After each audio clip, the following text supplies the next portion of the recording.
afternoon, good afternoon, and a very, very warm welcome to each one of you.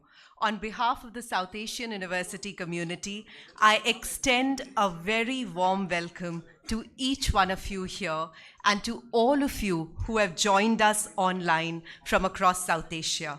Indeed, it is such a pleasure and privilege to welcome you to our new campus. And as the day marks the announcement of admissions for 2025-2026, and without further delay, I invite our Vice President Academic, Professor Pankaj Jain, to provide an overview of the South Asian University. Professor Pankaj Jain.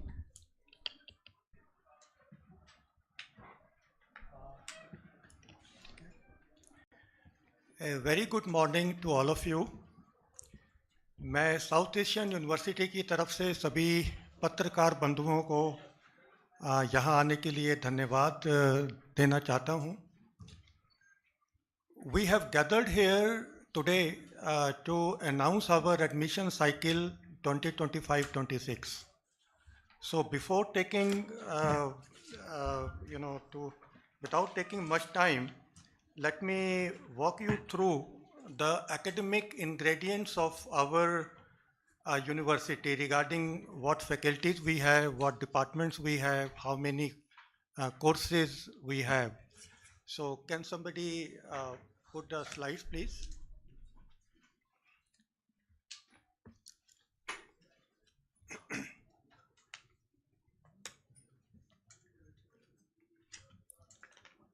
Okay. So as it is well known by now that the South Asian University is a very special university. It has been established by 8 SAARC member states. Why this is not coming?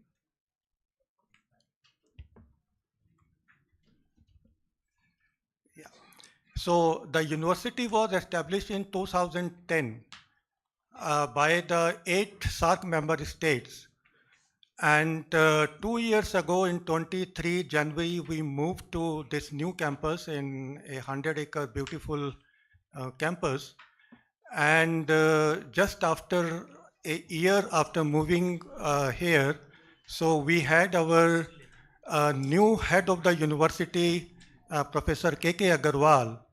So because of these two things, moving to a new campus, having good space, large space, and a visionary president, during the last 1 year, we expanded like anything. So let me give you the brief that in what capacity we expanded. So coming to the faculties, department, and centers, until last year, we had 5 faculties: Faculty of Economics, Legal Studies, Life Sciences and Biotechnology, Mathematics and Computer Science, which has 2 departments, Computer Science and Mathematics, and Faculty of Social Sciences, which again has 2 departments, International Relations and Department of Sociology.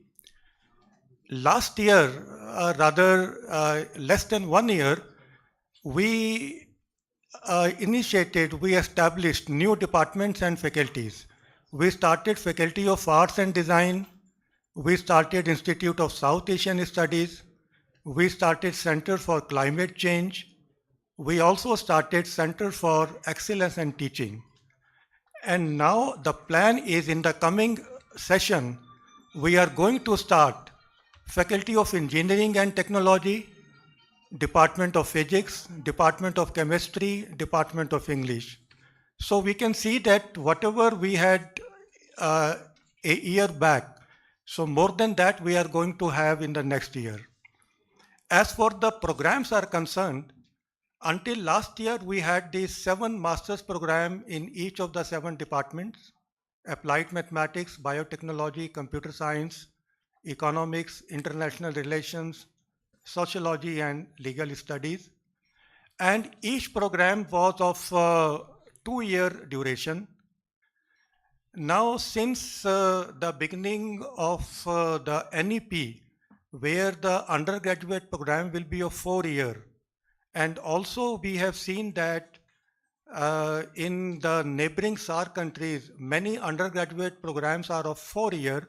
So we have planned to have our master program of 1 year also. So at the same time, we will have 2 year as well as one year program.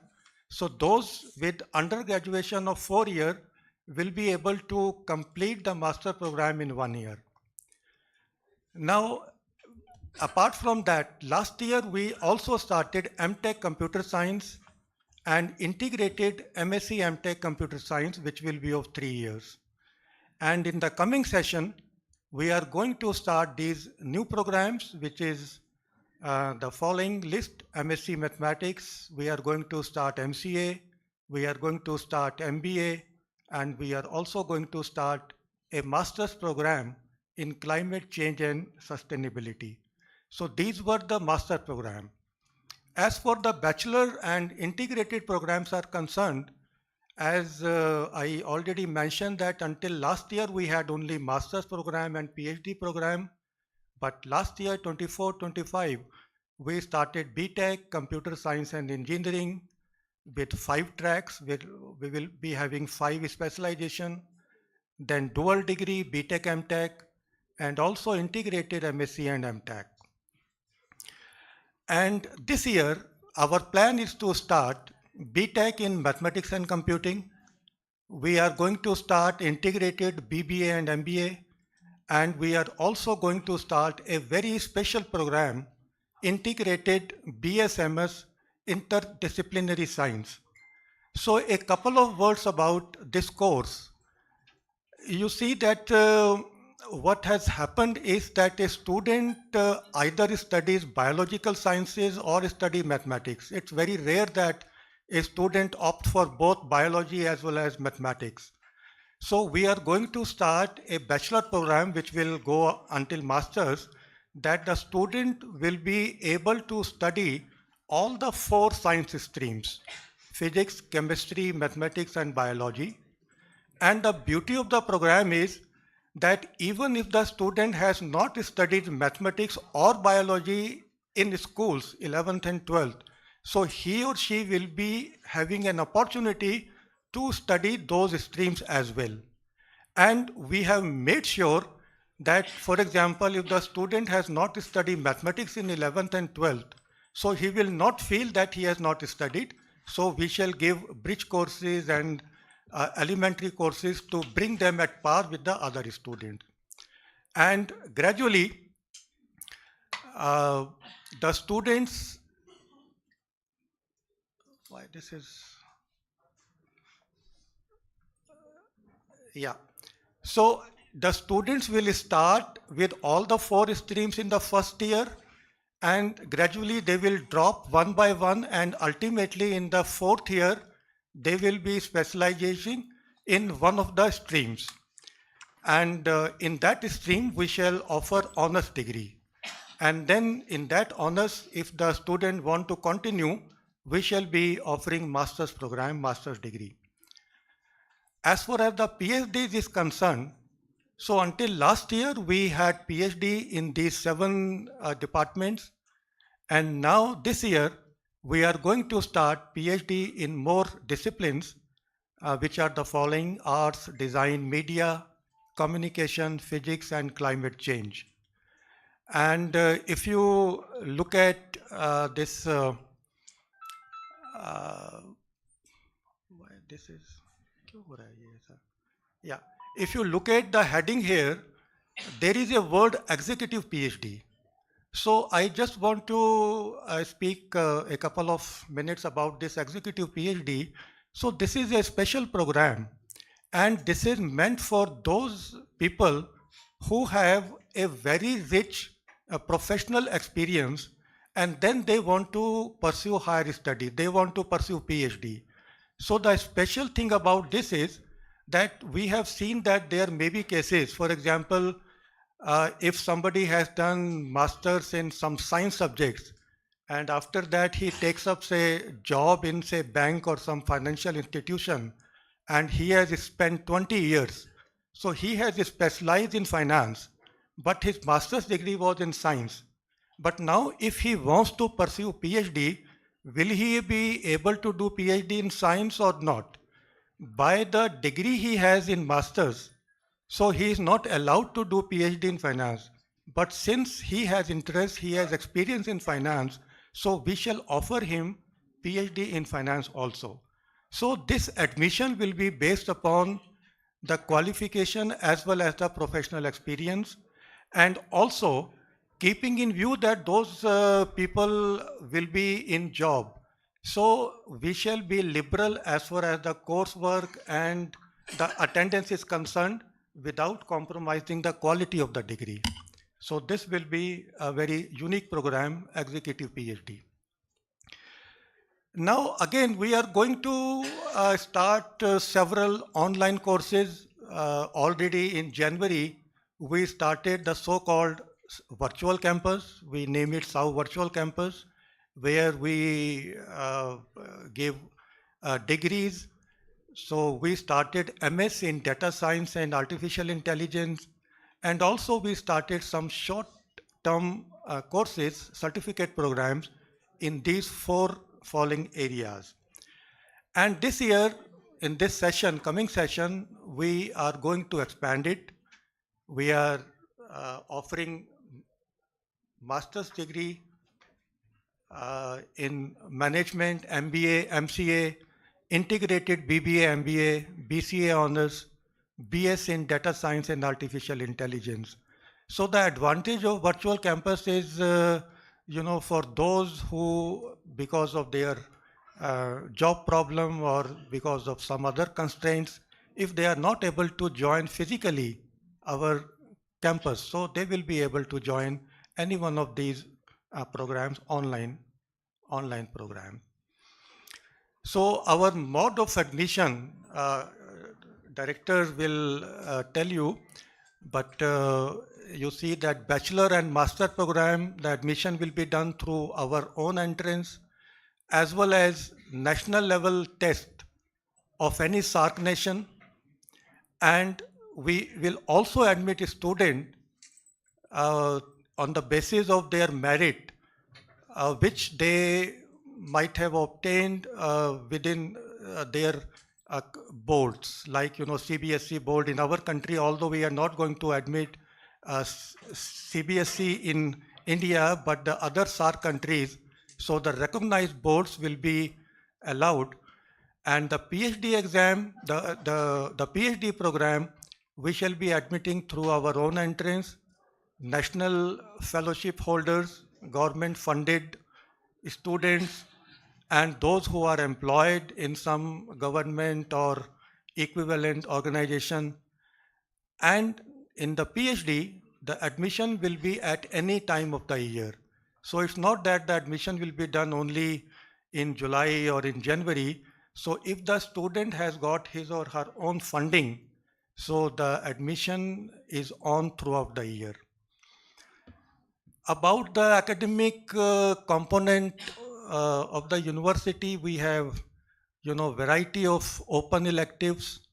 So students of science streams, they study here sociology, they study legal studies, and vice versa. We have South Asianness here. So we have a compulsory course on Introduction to South Asia, which every student is supposed to study, so that keeping in view of the mandate of this university, every student should know something about the neighboring countries also. Scientific events, this is a routine thing here. Every other day we have some or the other talks or workshop or conferences going on. And we have started a very new feature that students will earn credits by attending expert talks. Because what happens is that if we ask the student to attend some lecture, so they hesitate. But we shall devise a mechanism, which we have almost done, that there will be a series of public talks, and if the students attend those talks, so based on the number of lectures they have attended, some credit up to a maximum of 2 credits will be given. We have several categories of scholarships and financial assistance given to all students, bachelor, masters, as well as PhD. And these scholarships are based on merit as well as mean. And for PhD student, those who are admitted through our entrance test, every student gets monthly stipend, and the travel support to all the PhD students, whether they are admitted through our entrance test or they are coming directly through their own funding or they are even employed. So everybody will get the travel support through which they can go and attend conferences and scientific events. So I think that is all what I would like to say. And about the infrastructure, my fellow Vice Thank you President. so much, Professor Jain. You'll see that we have a very vibrant SAU campus. And just to share about our campus, I now invite Professor Pranav Muri, Vice President, International Collaboration, to provide an overview about our campus. Professor Muri, please. Yeah. A very good afternoon to everybody, respected Professor K.K. Agarwal, and friends from the press and the colleagues. I hope the slide is to be initiated. Can I just request the PPT to be displayed, please? Thank you. We can switch to Professor Mori's PPT, please.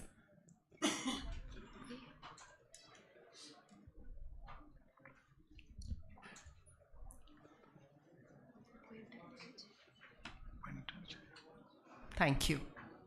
Yeah, so myself, Pranav Muhuri, I'm the BP in charge of international collaborations, as well as I'm chairing the Department of Computer Science. I happen to be from Bangladesh. I hope friends from press will be interested to know about this is South Asian University. So it is a wonderful place, as I have seen. I happen to be from Bangladesh and serving here since 2010. I have seen the progress of this progress and evolution of the university from the very beginning. I could see some students from India to top this some course, some other students from Nepal to top in some other course, and so on. So in that sense, we could see the realization or experience of South Asianness in this campus. So it has been a wonderful experience. It is very nice to see all of you here in this campus. So I'm just very quickly taking you for a snapshot of the campus, how it has been planned. So if you please see the slide. So this is the wonderful campus that has been planned by our initial authorities. It is placed, as you know, in the most scenic area of the South Delhi. Then next, please. Yeah. So this is how it has been planned. On the front side, the red building and the greens and the oranges are all the faculty buildings, and on the back side are the hostel buildings, and on the right side is the playing ground and the these housings. So this has been the initial plan. Next, please. So this is the building for the Faculty of Life Sciences and Earth Science.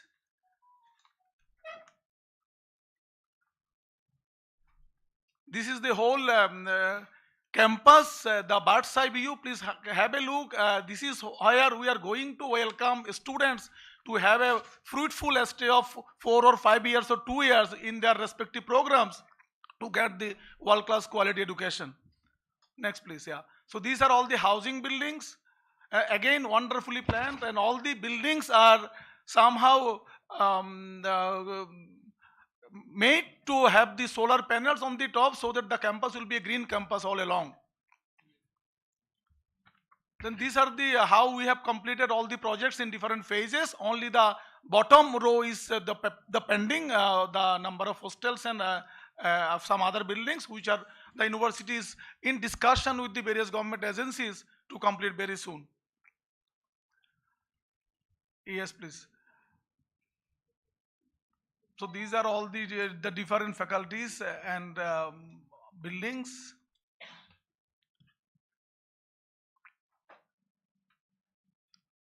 So the last package which the university has taken up, that is 90% of that one has been completed, and we are now going for the package 4 and the final package of the construction.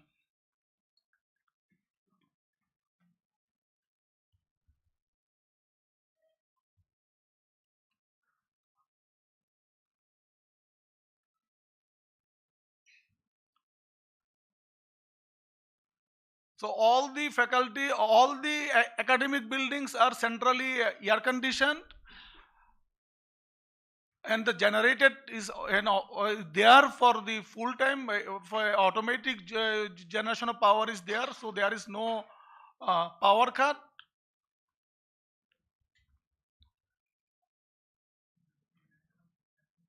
That's it. Thank you very much. Thank you, Professor Mori.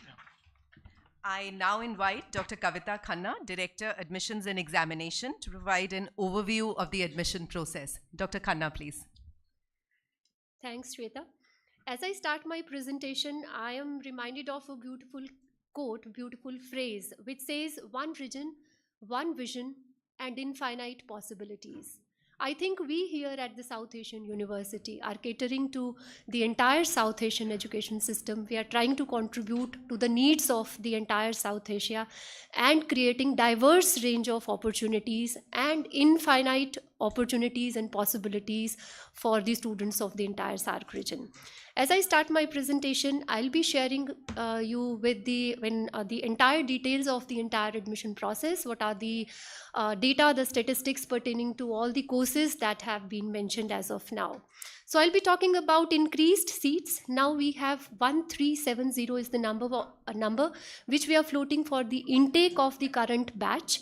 Then I'll be talking about the new bachelor programs. We started up with 11 new undergraduate programs, and they are catering to the diverse range of industry and academia needs.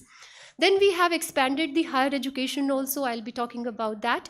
Then online courses through SAU Virtual Campus and flexible modes of admission that we have introduced, and the scholarship options that we have at SAU. Now, if I talk about the total seat matrix that we have, since as you have seen that we have a beautiful campus, a 100-acre campus as a visual delight in itself, I would say that. And with the stellar leadership, I think this campus has given us the wings.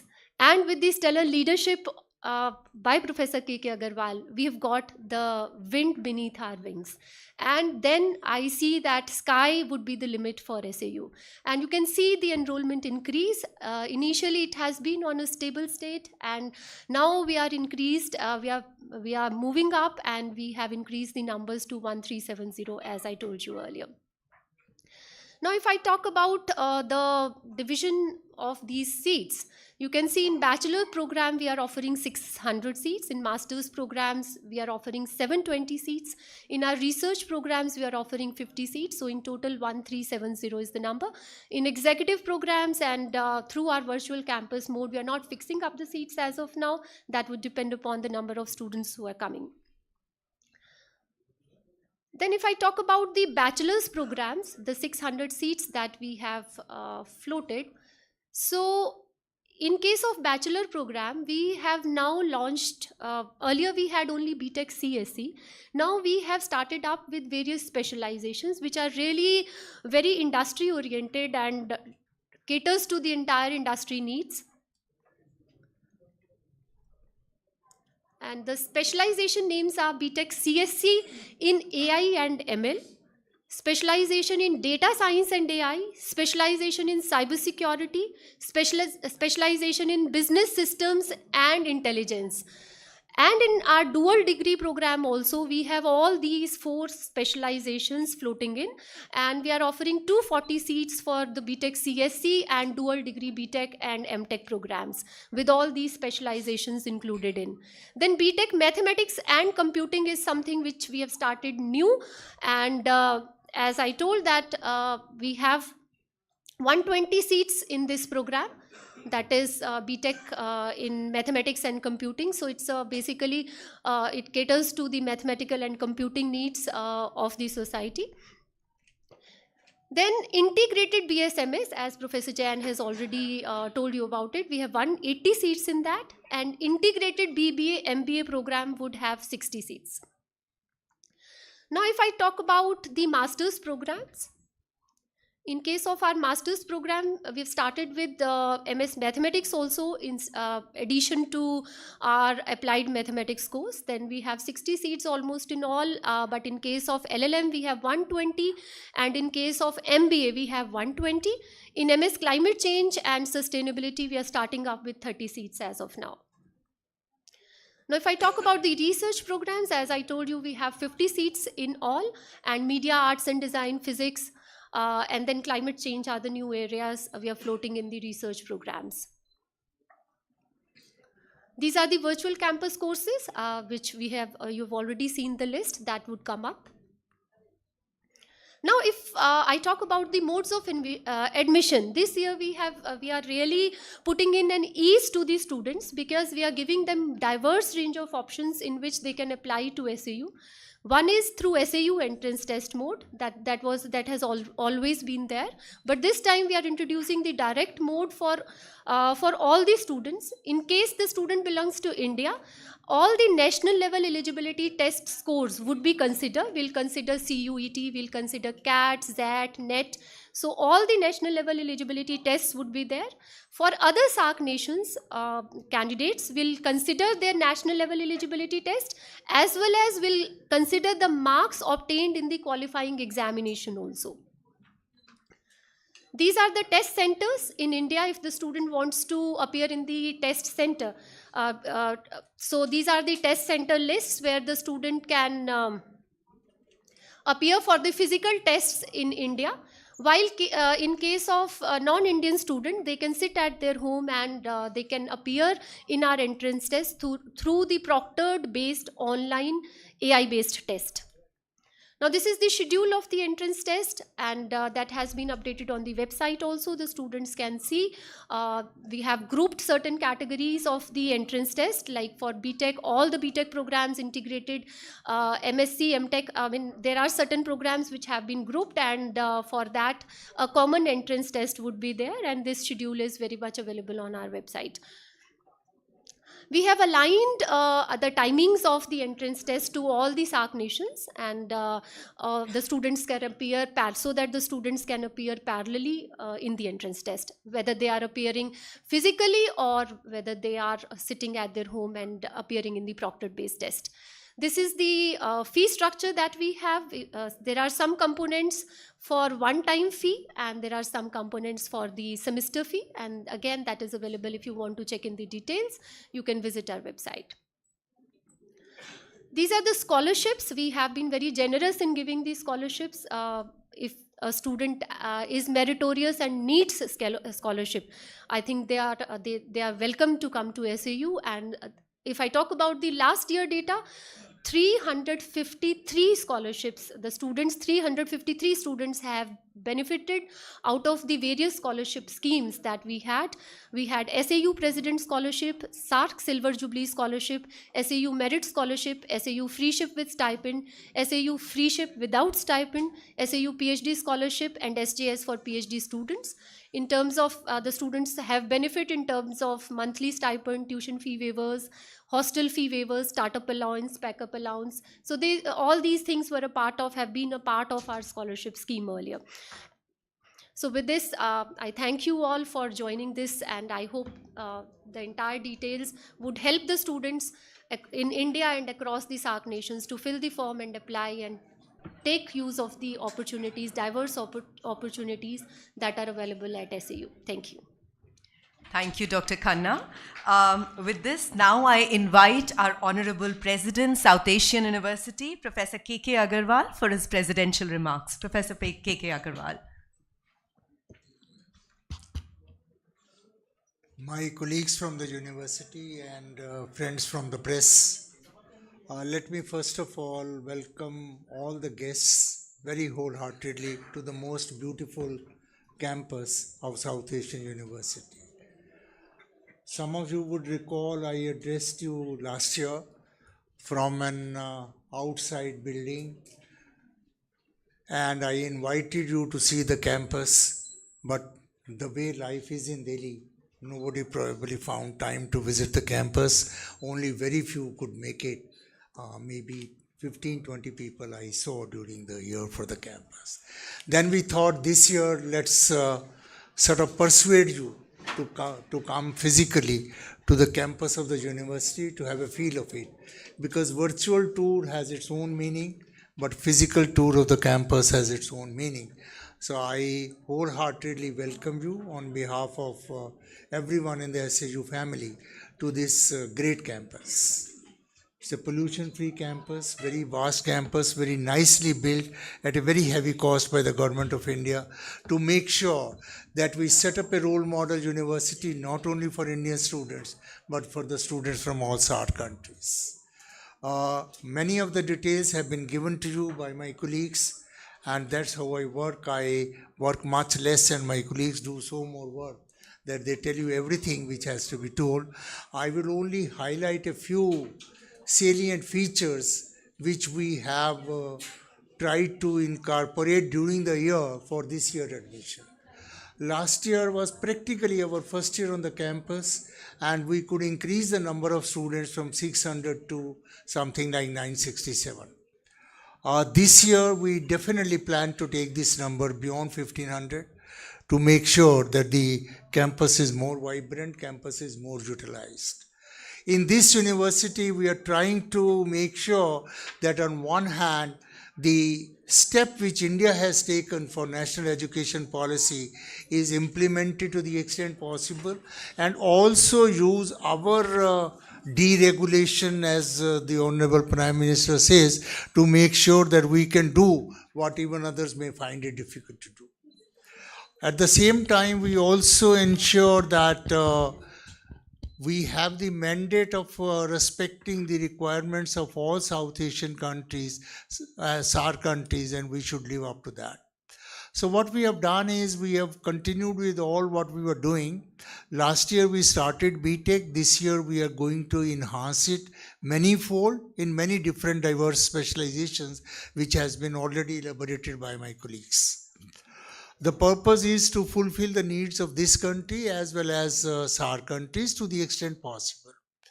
Then we are embarking on some very unique things. One of the science course which we intend to start, which Dr. Pankaj Jain has highlighted, we have observed during this last 1 or 2 decades, the students of science are compartmentalizing themselves very, very solidly. If I know physics, I only know physics. If I know only bio, I know only bio. And that is why most of the real problems of science are not being able to be attempted by these students. So we are making an experiment which has been talked all over the world. Many good universities in the world have it, and we are starting a interdisciplinary science program. Starting with all the 4 main subjects of science, and then it will be tailor-made as per the requirement of the students. So it's a step towards what we call as design your own degree. The science student will be able to design his or her degree as he goes along. We make the base very broad, and then we pyramid is as per his or her wishes. That's an experiment which we'll be doing today, and I am very, very hopeful that the type of good media support we got the last year, which has taken us to this point, because you would all appreciate media support is equally necessary for all of us as the societal support. This will continue for this program. I have talked to most of the most eminent scientists in the country, and they all look forward to this with great enthusiasm. Next thing which we have embarking is integrated courses on BBA, MBA, BSMS, so that the student doesn't have to go through the rigor of uncertainty all the time. He or she is sure of what he's doing. Third thing which we are trying to make sure is that this university was crafted for all the SAARC countries, and interdisciplinary studies was our focus. We have set up a Center for Climate Change, Green Transition and Sustainability. We are intending to start the first full-time course here in this center. on MS in climate change and sustainability. The curriculum is being designed by best of the experts, and the faculty which is intended to teach in this course comprises of former ambassadors, former secretaries, head of the United Nations Environmental Program will be a faculty, head of the climate change advisor to the United States will be a faculty. So we are trying to make this program very vibrant for the entire SAARC region. We have reinvigorated our Institution of South Asian Studies, which was one of the primary objectives of this university. The students know about entire region in addition to India, of course. And to do that, we are floating lot many 1 credit courses, 2 credit courses in the evenings, and the student can choose. Even if any other student cannot design his or her degree completely, but he or she can certainly design about 20 to 25% of the degree by themselves. Because we believe learning many things is very important and in today's world, and we are going in that direction. Friends, Dr. Jain has already emphasized on executive MBA and executive PhD. Because we believe sometimes you have to go to work for whatever reasons. Many of you media professionals must have also done that. And at some stage we feel that PhD would have been desirable. And at that time, to come through an entrance test and do this, you don't need scholarships, you don't need money, but you need guidance and make sure that you can grow in profession. I was consultant to Defense and Space, and I observed many of the very senior scientists, they can't publish because of the confidentiality of the work which they're doing. But they still will believe in getting a PhD degree if they can. Because a PhD degree today has become a sort of entry for 10 years of second career of professional life. And that's very, very important. To take care of that, we have started Executive PhD, where we will be more guided by your capability, which you have acquired by years of experience, rather than through the syllabi, and try to build up on that. Similarly, Executive MBA. Finally, friends, we believe, as you know, in NEP, we have embarked on the GER to be 50% in very few years, which is obviously not possible without the online education. Therefore, we are also embarking upon virtual campus of the university, where we go in for online education. Just to make an experiment, in this January, we started the virtual campus with one course, MS in Data Science and AI, and with just 40 students. But I'm so happy to report and share with all of you that all these 40 students, or most of these 40 students, are very senior professionals who have joined this course. When I was interacting with all the students of this virtual campus, I found a senior lady from Chicago is joining this course. She's staying next door to Illinois Institute of Technology, University of Illinois, but she chooses SAU to enroll for this course. That gives us a hope and a confidence that in this university we can still attract the best students, and that would be our aim always. Numbers, yes, because we need it for this country, we need it for the SAARC region, but more than the numbers, we get the better students, we get the best of faculty which we have, and we provide best of the infrastructure to make sure that we can serve this great country and also this region where the academic leadership of India is by and large a natural process which this university will help to translate. One of the objectives of this university was also to try and make sure that our countries are culturally closer, socially closer, which is natural, and whatever little humble bit we are able to do, we will continue to do that. 15 days ago, we organized a library summit inviting librarians from all over the world and mostly from SAARC countries. And you will be happy to know that in a young university like this, 50 people from abroad came at their own cost to attend this library summit. And we believe that diplomacy is done at several levels. Well, Political word is political word, administrative, financial diplomacy will continue. But as a university, let's take a lead in academic diplomacy, library diplomacy, conferences, so that we can bring the word closer together by academic enterprises rather than otherwise. In our Institution of South Asian Studies, we have a research advisory board comprising of the most eminent people from all the SAARC countries. And it's going to be very, very active very soon. We'll continue to move ahead in that direction. Friends, I will be happy to share with you. On 7th of January, we had the governing board meeting here. It was so happy that all the members from all the countries came physically to attend the meeting. And this meeting could be held in very cordial environment, very important decisions taken. And if I see that, I'm sure we are on the right direction. I contacted Software Technology Parks of India, and they have promised me that they will set up the best center in the country in the campus of the South Asian University. And Ministry of External Affairs is also requesting them to do that. And that will give our students of BTech and management a lot of new ideas in entrepreneurship and innovation, which is the necessity for any educational enterprise. I see some of you have been seeing me earlier in IP University also. And we like to take that journey much forward. Virtual campus has already been described what courses we have. I like to just request you for one thing, that whenever you feel, any of you feel you have a new requirement because you talk to all the academic world or many universities, just feel free to let us know. We will certainly examine anything which comes from the society to make sure can we do that.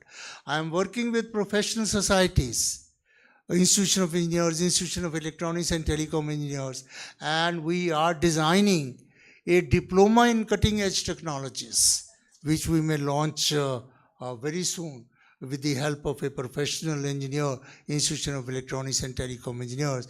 Because I believe universities are for students. Universities are also for a lot of continuing education to the professionals, a concept which has been much less in this country. We want to revive this, and continuing education has to go on. I remember when I was Vice Chancellor of IP University, I was addressing doctors. I said, when you give medicine to a patient, you say, देख लेना medicine expired तो नहीं है. Have you made sure your knowledge is not expired? Because we don't bother about our knowledge shelf life. So we'll do a lot of continuing education to make sure that the universities become relevant to the professionals to continue the work. So friends, these are some of the things which we are embarking on starting this year, and continue, and also make sure that this beautiful campus is inhabited by more students. Our utilization becomes higher for India as well as other countries. With these few remarks, I'll once again welcome you all. Grateful to you all for coming up in large numbers. Let me be honest with you. We never expected that we will have so many. I assure you, next year we'll have you in a bigger room where you won't have to stand and you will be able to cover us there. I apologize for any inconvenience in the process, and hope that your support will remain with us forever. Thank you very much. So nice of you. Thank you. Thank you, Honorable President Professor K.K. Agarwal. And with this, I now invite our President to launch our website. Professor Agarwal.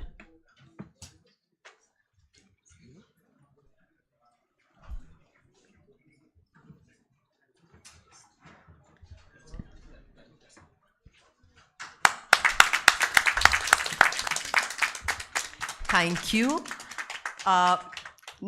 Can I now invite Professor Agarwal and other dignitaries to formally launch our brochure.